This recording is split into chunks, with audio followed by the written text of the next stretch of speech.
Hi everyone. We've got Kath Holmes here with us this evening. So Kath Holmes is a rep coach of ours, under 15s. It was under 15s, under 15A for the last few years. She also coaches at our development academies, and she's a coach developer for Netball Waikato Bay of Plenty. Hi Kath. Hi, how's it going? Good. How are you? Good, good.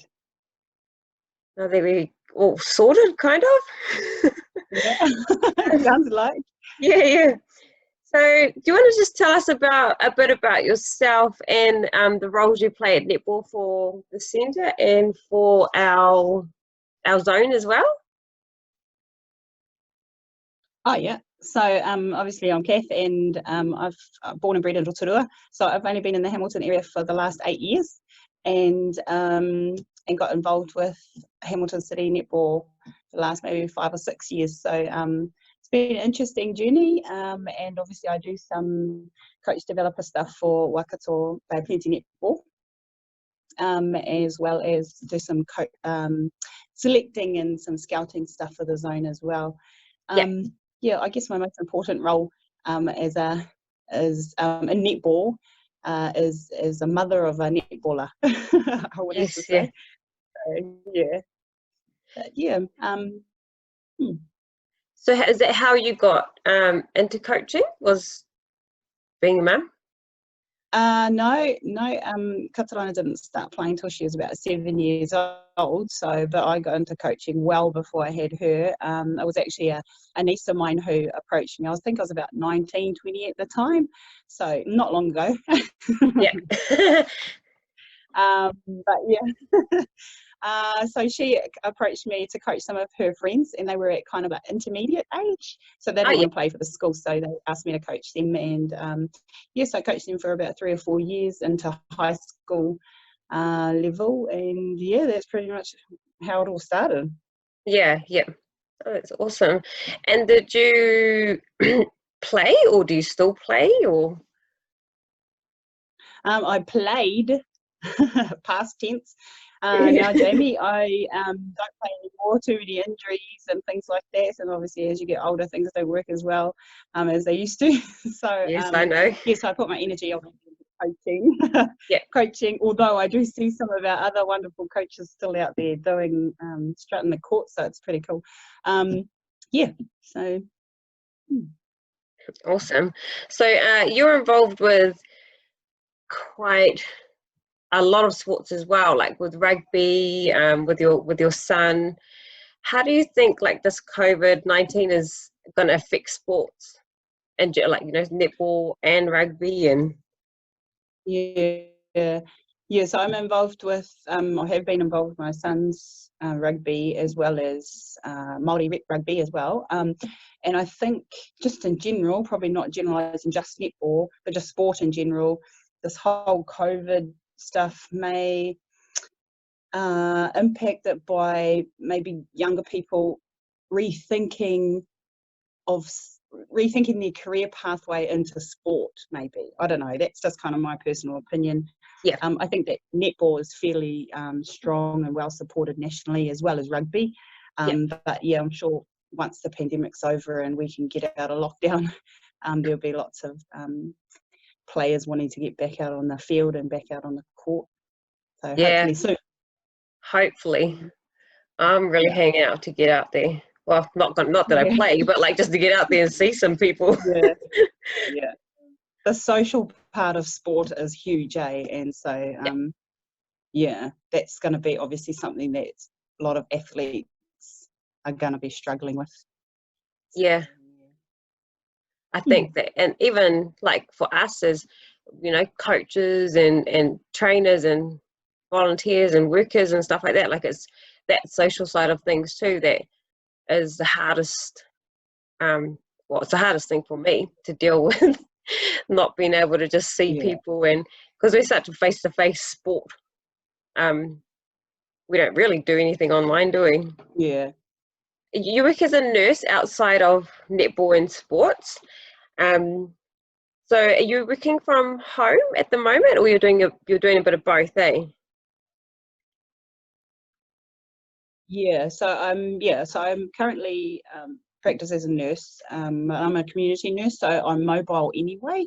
But in terms of the differences for us, we've got cars that are kind of decked out now, that we're fully equipped with clinical equipment and mass numbers of PPE that's all in our cars.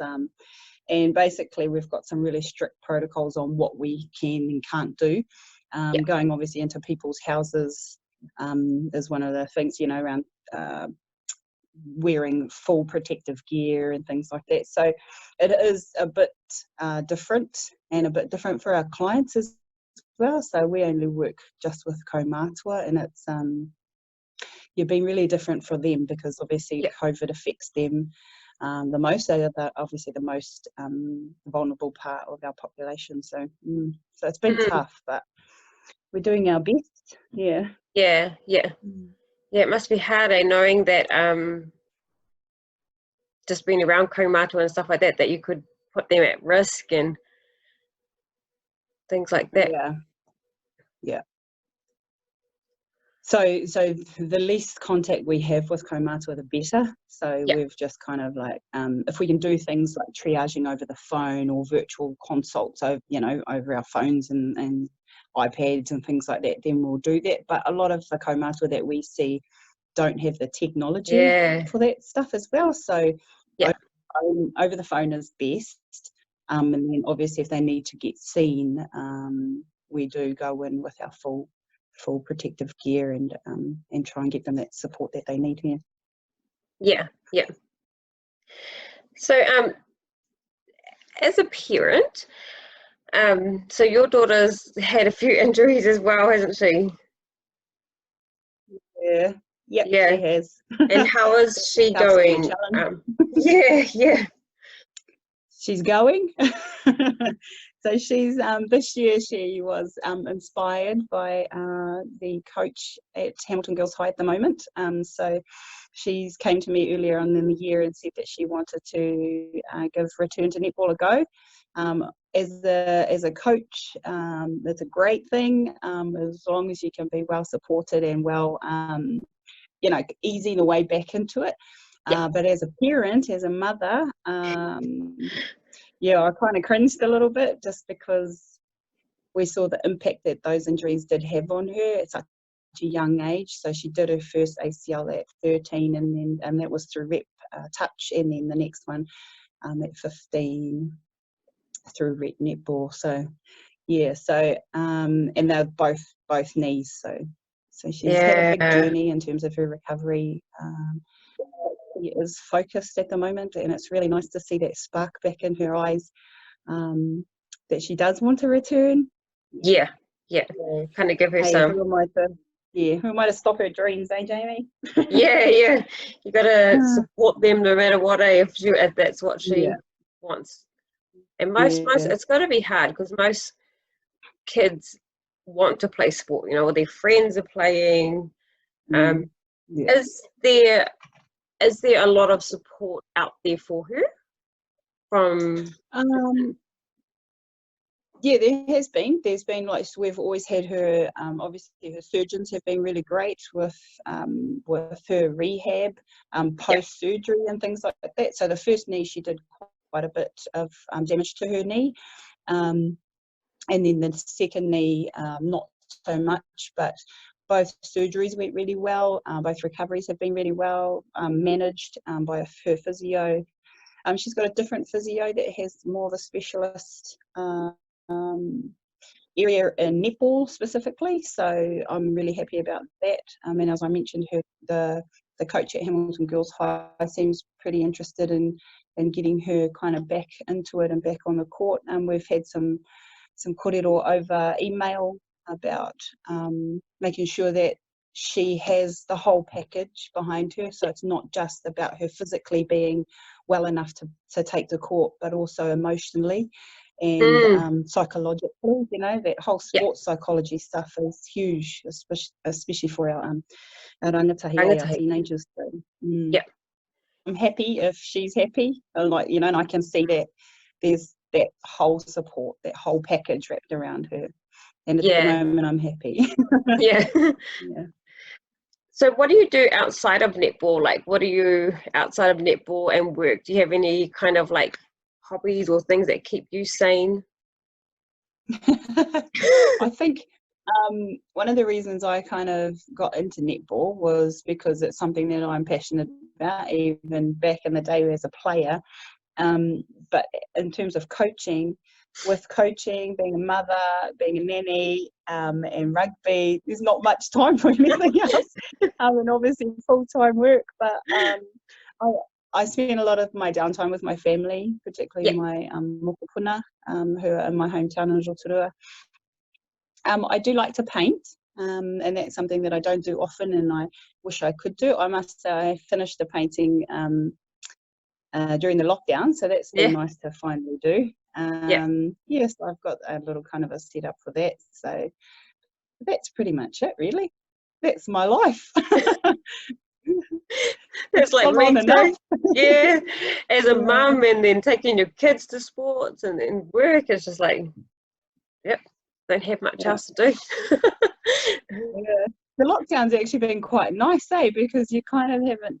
I know I haven't had to jump up out of bed in the morning and rush, to kind of get kids to school and then get across. It takes half an hour to get across the other side of the river to get to work, and so it's actually been a little bit more low key. We've had to be able to take a breath and come downstairs to my office here and just have breakfast while I'm checking emails before I dash out. It's been a little bit. It's been nice.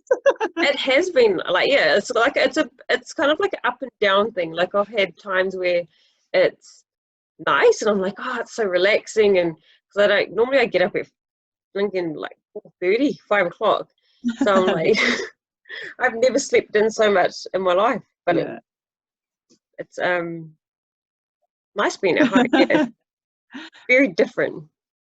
So are you guys keeping active, or what's your family doing to keep active during this lockdown period and keep healthy? Yeah, absolutely. So I'm a morning person, so I've tried to, since the whole lockdown thing, I've tried to keep my same routine. So I'm up 5:45 usually, and getting my hour workout first thing. So I have been a bit slack this week, getting up by about 6:30.